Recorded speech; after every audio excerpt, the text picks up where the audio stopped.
C'est l'heure du rendez-vous avec vos experts Serre France Maine-et-Loire sur Oxygène Radio. Michel Besançon, le directeur général adjoint de Serre France Maine-et-Loire, est à nos côtés aujourd'hui. Bonjour Michel. Bonjour Thierry. Et avec vous, on va parler de cette fameuse prime exceptionnelle pour le pouvoir d'achat. Oui. La PEPA, comme on dit. Donc effectivement, oui, dans notre jargon, la prime qu'on connaît, qu'on a appelée aussi prime Macron, du temps des Gilets jaunes, qui permet en fait tout simplement de verser une prime auprès d'un salarié d'une valeur qui peut aller jusqu'à 2 000 € et exonérée de charges sociales, de fiscalité.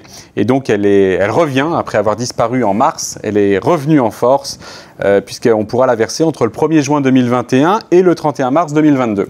Est-ce que cette prime, Michel, peut être versée à un apprenti ? Alors non seulement elle peut, mais elle doit, puisque l'apprenti est un salarié comme un autre et que effectivement le dispositif nous oblige, compte tenu que c'est un salarié, à la verser au même titre que les autres salariés. Est-ce que le montant de la prise peut être différent entre les salariés d'une même entreprise ? Alors oui, elle peut être différente, mais j'ai envie de dire pas à la tête du client. C'est très réglementé. Pourquoi ? Parce que c'est pour pouvoir avoir une notion d'équité. Alors là où on peut moduler, en fait, c'est en fonction du contrat de travail de la personne, c'est-à-dire en fonction de son emploi. On va pouvoir décider que certaines personnes en bénéficient et pas d'autres, mais de manière généralisée.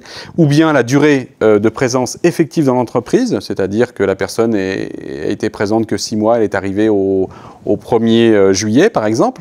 Ou en fonction de son temps de travail. Entre un temps complet et un temps partiel, eh bien le temps partiel pourrait se faire proratiser, et je dis bien pourrait parce que c'est lors de l'organisation de ce qu'on appelle la DUE qui permet tout simplement de décider comment on s'oriente. Alors, question très importante, est-ce qu'il est possible de moduler cette fameuse prime en fonction des conditions de travail et notamment celles liées à l'épidémie qu'on a tous connue, qu'on traverse encore, le Covid-19, ou carrément d'exclure certains salariés qui n'étaient pas présents pendant cette période d'urgence sanitaire ? Alors effectivement, c'est une question qui nous est souvent posée, est-ce que je peux donner... Voilà. Alors, hormis par l'intermédiaire des catégories, on ne peut pas permettre, en indiquant que cette personne qui est toujours venue au travail dans le cadre de l'activité, notamment Covid, puisse bénéficier au contraire d'une personne qui n'a pas pu se rendre au travail pour diverses raisons.